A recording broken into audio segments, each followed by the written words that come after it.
ನಮಸ್ಕಾರ. ಚಾಲುಕ್ಯ ಸ್ಟಡಿ ಸರ್ಕಲ್ಗೆ ತಮಗೆಲ್ಲರಿಗೂ ಆತ್ಮೀಯ ಸ್ವಾಗತ. ಆತ್ಮೀಯ ವಿದ್ಯಾರ್ಥಿಗಳೇ, ನಾನು ಹನುಮಂತ್. ವಿದ್ಯಾರ್ಥಿಗಳ ಇವತ್ತಿನ ತರಗತಿಯಲ್ಲಿ ದ್ವಿತೀಯ ಪಿಯುಸಿ ಶಿಕ್ಷಣಶಾಸ್ತ್ರಕ್ಕೆ ಸಂಬಂಧಪಟ್ಟಂತೆ 2025ರ ವಾರ್ಷಿಕ ಪರೀಕ್ಷೆಯ ನೀಲನಕ್ಷೆ ಅಂದ್ರೆ ಬ್ಲೂ ಪ್ರಿಂಟ್ ಬಗ್ಗೆ ಚರ್ಚೆ ಮಾಡ್ತಾ ಹೋಗೋಣ. ಚರ್ಚೆ ಮಾಡೋಕ್ಕಿಂತ ಮುಂಚೆ ನಮ್ಮ ಚಾನಲ್ಗೆ ಏನಾದ್ರು ನೀವು ಹೊಸಬರಾಗಿದ್ರೆ ಚಾನಲ್ನ ಸಬ್ಸ್ಕ್ರೈಬ್ ಮಾಡ್ಕೊಳ್ಳಿ, ಹಾಗೆ ಪಕ್ಕದಲ್ಲಿರ್ತಕ್ಕಂಥ ಬೆಲ್ ಐಕನ್ ಪ್ರೆಸ್ ಮಾಡ್ಕೊಳ್ಳಿ ಅಂತ ಹೇಳ್ತಾ ಪ್ರತಿಯೊಂದು ದ್ವಿತೀಯ ಪಿಯುಸಿಗೆ ಸಂಬಂಧಪಟ್ಟಂತ ವಿಡಿಯೋಗಳನ್ನ ನಾನು ಇದೇ ಚಾನಲ್ ಅಲ್ಲಿ ಅಪ್ಲೋಡ್ ಮಾಡ್ತಾ ಇರ್ತೀನಿ.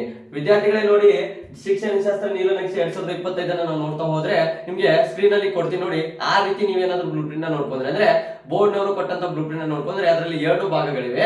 ಒಂದು ಹಾರ್ಟ್ಸ್ ಮತ್ತೆ ಲಾಟ್ಸ್ ಅಂತೇಳಿ. ಮೊದಲಿಗೆ ಲಾಟ್ಸ್ ಇದೆ, ಅದರಲ್ಲಿ ರಿಮೆಂಬರ್ ಮತ್ತು ಅಂಡರ್ಸ್ಟ್ಯಾಂಡಿಂಗ್ ಅಂತೇಳಿ ಇರುವಂತ ಕಾಲಮ್ ಇರುವಂತದ್ದು. ಅದಾದ್ಮೇಲೆ ನಿಮ್ಗೆ ಹಾರ್ಟ್ಸ್ ಅಲ್ಲಿ ಸ್ಕಿಲ್ ಮತ್ತು ಅಪ್ಲಿಕೇಶನ್ ಅಂತೇಳಿ ಎರಡು ಕಾಲಮ್ ಇರುವಂತದ್ದು. ಅದರಲ್ಲಿ ನಿಮ್ಗೆ 1 ಅಂಕ 2 ಅಂಕ 5 ಅಂಕ 10 ಅಂಕ ಮತ್ತು 1 ಅಂಕ 2 ಅಂಕ 5 ಅಂಕ 10 ಅಂಕ ಮತ್ತು 1 ಅಂಕ 2 ಅಂಕ 5 ಅಂಕ 10 ಅಂಕ ಈ ರೀತಿ ಡಿವೈಡ್ ಮಾಡಿ ಕೊಟ್ಟಿದ್ದಾರೆ. ಅದಕ್ಕೋಸ್ಕರ ನಿಮ್ಗೆ ಅದನ್ನ ಕನ್ಫ್ಯೂಸ್ ಆಗ್ಬಾರ್ದು ಅಂತೇಳಿ ನಾನೇನ್ ಮಾಡೀನಿ, ನಿಮ್ಗೆ ಈಸಿ ಆಗ್ಲಿ ಅಂತೇಳಿ ಈ ರೀತಿ ನಾನು ಅದನ್ನ ಬೇರ್ಪಡಿಸ್ಕೊಂಡಿನಿ. ಅಂದ್ರೆ ಒಟ್ಟು 10 ಅಧ್ಯಾಯಗಳಿವೆ. ಆ 10 ಅಧ್ಯಾಯಗಳಿಗೆ ಒಟ್ಟೊಟ್ಟು ಎಷ್ಟು ಅಂಕಗಳನ್ನು ಕೇಳಿದ್ರೆ ಅಂದ್ರೆ 1ನೇ ಅಧ್ಯಾಯಕ್ಕೆ 9 ಅಂಕ, 2ನೇ ಅಧ್ಯಾಯಕ್ಕೆ 14 ಅಂಕ, ಈ ರೀತಿ ಒಂದು ಅಧ್ಯಾಯಕ್ಕೆ ಯಾವ ಅಧ್ಯಾಯಕ್ಕೆ ಎಷ್ಟೆಷ್ಟು ಅಂಕ ಕೇಳಿದ್ರೆ ಅಂತೇಳಿ ಇಲ್ಲಿ ಬರ್ದಿದ್ದೀನಿ. ಅದಾದ್ಮೇಲೆ ಯಾವ ಅಧ್ಯಾಯದಲ್ಲಿ 1 ಅಂಕದ ಎಷ್ಟು ಕೇಳಿದ್ರೆ, 2 ಅಂಕದ ಎಷ್ಟು ಕೇಳಿದ್ರೆ, 5 ಅಂಕದ ಎಷ್ಟು ಕೇಳಿದ್ರೆ, 10 ಅಂಕದ ಎಷ್ಟು ಕೇಳಿದಾರೆ ಅಂತೇಳಿ ಕಂಪ್ಲೀಟ್ ಆಗಿ ನಾ ಬೇರೆ ಬೇರೆ ಮಾಡಿ ಬರೆದ್ಬಿಟ್ಟಿದ್ದೀನಿ. ಅದಕ್ಕೋಸ್ಕರ ನೀವು ಅದನ್ನ ನೋಡಿದ್ರು ಅಂದ್ರೆ ಇದನ್ನ ನೋಡಿದ್ರೆ ಇನ್ನೂ ಈಸಿ ಆಗುತ್ತೆ. ಇದನ್ನ ನೀವು ಒಂದ್ ಕಡೆ ನೋಟ್ ಮಾಡ್ಕೊಂಡು ಅಭ್ಯಾಸ ಮಾಡಿದ್ರೆ ನಿಮ್ಗೆ ಈಸಿ ಹೆಲ್ಪ್ಫುಲ್ ಆಗುತ್ತೆ, ಎಕ್ಸಾಮ್ಗೆ ಯೂಸ್ಫುಲ್ ಆಗುತ್ತೆ ಅಂತ ಹೇಳ್ತಾ ಇವತ್ತಿನ ತರಗತಿಯನ್ನ ಸ್ಟಾರ್ಟ್ ಮಾಡೋಣ. ನೋಡಿ, ಶಿಕ್ಷಣಶಾಸ್ತ್ರ ನೀಲನಕ್ಷೆ 2025ರಲ್ಲಿ ಟೋಟಲ್ ಆಗಿ ನಿಮಗೆ ಶಿಕ್ಷಣಶಾಸ್ತ್ರದಲ್ಲಿ ಅಂದ್ರೆ ಎಜುಕೇಶನ್ ಅಲ್ಲಿ 10 ಅಧ್ಯಾಯಗಳಿವೆ.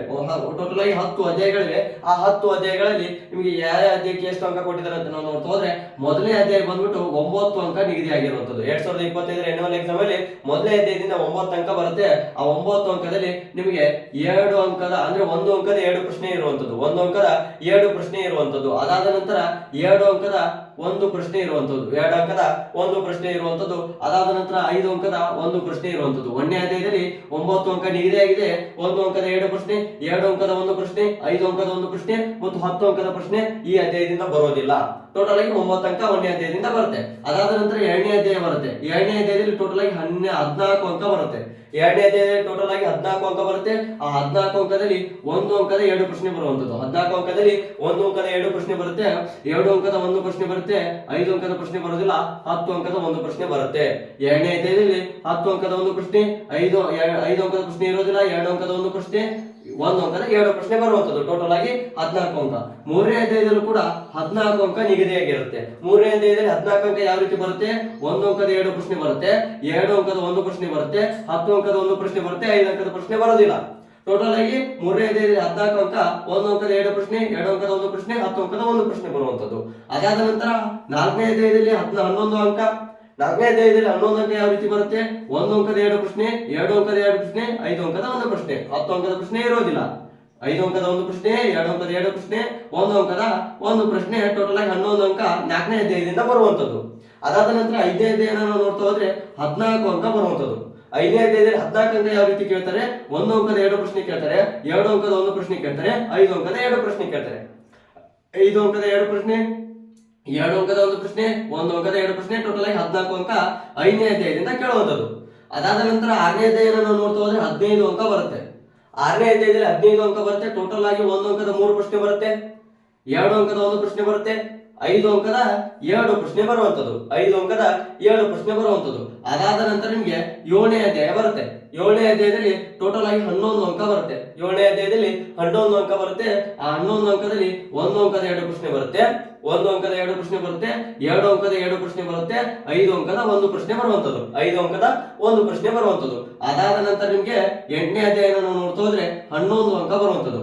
ಆ 11 ಅಂಕದಲ್ಲಿ 2 ಅಂಕದ 1 ಅಂಕದ 2 ಪ್ರಶ್ನೆ, 2 ಅಂಕದ 2 ಪ್ರಶ್ನೆ, 5 ಅಂಕದ 1 ಪ್ರಶ್ನೆ ಬರುವಂತದ್ದು.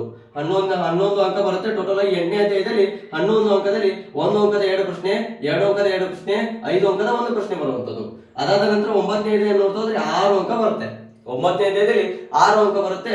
1 ಅಂಕದ 2 ಪ್ರಶ್ನೆ, 2 ಅಂಕದ 2 ಪ್ರಶ್ನೆ, 2 ಅಂಕದ 2 ಪ್ರಶ್ನೆ 4 ಅಂಕ, 1 ಅಂಕದ 2 ಪ್ರಶ್ನೆ 6 ಅಂಕ, ಟೋಟಲ್ ಆಗಿ 6 ಅಂಕ 9ನೇ ಅಧ್ಯಾಯದಿಂದ ಬರುತ್ತೆ. Very very important. 10ನೇ ಅಧ್ಯಾಯ ಬರುತ್ತೆ, 16 ಅಂಕ ಬರುತ್ತೆ. ಟೋಟಲ್ ಆಗಿ 10ನೇ ಅಧ್ಯಾಯದಲ್ಲಿ 16 ಅಂಕ ಬರುತ್ತೆ. ಯಾವ ರೀತಿ ಕೇಳ್ತಾರೆ ಅಂದ್ರೆ 1 ಅಂಕದ 1 ಪ್ರಶ್ನೆ ಕೇಳ್ತಾರೆ, 2 ಅಂಕದ ಪ್ರಶ್ನೆ ಇರೋದಿಲ್ಲ, 5 ಅಂಕದ 1, 10 ಅಂಕದ 1, 10 ಅಂಕದ 1, 5 ಅಂಕದ 1 ಮತ್ತು 2 ಅಂಕದ ಇರೋದಿಲ್ಲ, 1 ಅಂಕದ 1. ಟೋಟಲ್ ಆಗಿ 10ನೇ ಅಧ್ಯಾಯದಲ್ಲಿ 16 ಅಂಕ ಬರುವಂತದ್ದು. ವೆರಿ ವೆರಿ ಇಂಪಾರ್ಟೆಂಟ್ ಆಗಿರುತ್ತೆ. ಇಷ್ಟು ನಿಮ್ಗೆ ಟೋಟಲ್ ಆಗಿ 10 ಅಧ್ಯಾಯಗಳು ಇರ್ತವೆ. 121 ಅಂಕದ ಪ್ರಶ್ನೆ ಪತ್ರಿಕೆ ಇರುತ್ತೆ. 10 ಅಧ್ಯಾಯಗಳಲ್ಲಿ 121 ಅಂಕದ ಪ್ರಶ್ನೆ ಪತ್ರಿಕೆ ರೆಡಿ ಆಗುತ್ತೆ. ಅದರಲ್ಲಿ ನಿಮಗೆ ಬೇಕಾಗಿದ್ದು 80 ಅಂಕ. ನಿಮಗೆ ಬೇಕಾಗಿದ್ದು 80 ಅಂಕ. ಆ 80 ಅಂಕನ 1 ಅಂಕದಲ್ಲಿ, 2 ಅಂಕದಲ್ಲಿ, 5 ಅಂಕದಲ್ಲಿ, 10 ಅಂಕದಲ್ಲಿ ಯಾವ ರೀತಿ ತಗೋಬೇಕಂತ ನಾನು ಹೇಳ್ತಾ ಹೋಗ್ತೀನಿ. ಅದಕ್ಕೂ ಮುಂಚೆ ಹೊಂದಿಸಿ ಬರೆಯಿರಿ ಅಂತ ಬರುತ್ತೆ. ಈ ಸ್ಟಾರ್ ಮಾರ್ಕ್ ಬರ್ತೀನಿ ನೋಡಿ. ಈಗ ನಾನು ಸ್ಟಾರ್ ಮಾರ್ಕ್ ಬರ್ತೀನಿ.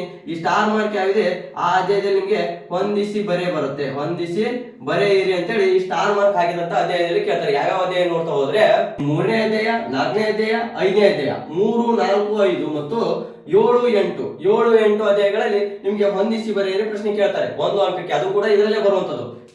3, 4, 5, 7, 8 ಈ 5 ಅಧ್ಯಾಯಗಳಲ್ಲಿ ಹೊಂದಿಸಿ ಬರೆಯಿರಿ ಪ್ರಶ್ನೆಗೆ ಸಂಬಂಧಪಟ್ಟಂತ ಪ್ರಶ್ನೆಗಳು ಈ 5 ಅಧ್ಯಾಯದಲ್ಲಿ ಬರುವಂತದ್ದು. ಅದಕ್ಕೋಸ್ಕರ ಈ ಸ್ಟಾರ್ ಮಾರ್ಕ್ ಅವರೇ ಬ್ಲೂ ಪ್ರಿಂಟ್ ಅಲ್ಲಿ ಕೊಡುವಾಗ ಅದನ್ನ ಕೊಟ್ಬಿಟ್ಟಿದ್ದಾರೆ. ಅದಕ್ಕೋಸ್ಕರ ನಾನು ಅದನ್ನ ಹಾಕಿದ್ದಿಲ್ಲ, ಅದು ಇವಾಗ ಹಾಕ್ತಾ ಇದ್ದೀನಿ ನೋಡಿ. ಇದು ಹೊಂದಿಸಿ ಬರೆಯಿರಿ ಬರುತ್ತೆ. ಟೋಟಲ್ ಆಗಿ ನಿಮ್ಗೆ 121 ಕ್ವಶನ್ ಪೇಪರ್ ಅಲ್ಲಿ 121 ಅಂಕದ ಪ್ರಶ್ನೆ ಪತ್ರಿಕೆ ಇರುತ್ತೆ. ಅದರಲ್ಲಿ ನಿಮಗೆ ಬೇಕಾಗಿದ್ದು 80 ಅಂಕ. 80 ಅಂಕ ಯಾವ ರೀತಿ ತಗೋಬೇಕಂದ್ರೆ 1 ಅಂಕದ ಪ್ರಶ್ನೆಗಳು 20 ಇರ್ತವೆ. 1 ಅಂಕದ ಪ್ರಶ್ನೆಗಳು 20 ಇರ್ತವೆ. ಆ 20ಕ್ಕೆ ನೀವು 20 ಅನ್ನು ಬರೀಬೇಕು. ಅಲ್ಲಿ ಚಾಯ್ಸಿಂಗ್ ಇರಲ್ಲ. ಯಾಕಂದ್ರೆ 1 ಅಂಕಕ್ಕೆ 1 ಅಂಕನೇ ಇರೋದ್ರಿಂದ 20 ಕ್ವಶನ್ಗಳಲ್ಲಿ 20 ಬರೀಬೇಕು. ಇಲ್ಲಿ ನಿಮ್ಗೆ 20 ಮಾರ್ಕ್ಸ್ ಸಿಗುತ್ತೆ. ಟೋಟಲ್ ಆಗಿ ನಿಮ್ಗೆ 1 ಅಂಕದಲ್ಲಿ 20 ಅಂಕ ಸಿಗುವಂತದ್ದು. ಹೌದಾ? 20 ಮಾರ್ಕ್ಸ್. ಅದಾದ ನಂತರ 2 ಅಂಕದ ಪ್ರಶ್ನೆಗಳು 13 ಇರ್ತವೆ. ಟೋಟಲ್ ಆಗಿ 13 ಇರ್ತವೆ. ಅದರಲ್ಲಿ ನೀವು ಬರೀಬೇಕಾಗಿದ್ದು 10. 13 ಕೊಟ್ಟಿರ್ತಾರೆ. 2 ಅಂಕದಲ್ಲಿ ನೀವು 10 ಬರೆದ್ರೆ ಅಲ್ಲಿ ನಿಮ್ಗೆ 20 ಅಂಕ ಸಿಗುತ್ತೆ. ಅಲ್ಲಿ ಕೂಡ 20 ಮಾರ್ಕ್ಸ್. ಅಂದ್ರೆ 10 ಡಬಲ್ ಇಂಟು 2 ಅಂದ್ರೆ 20 ಅಂಕ 2 ಅಂಕದಲ್ಲಿ ಸಿಗುವಂತದ್ದು.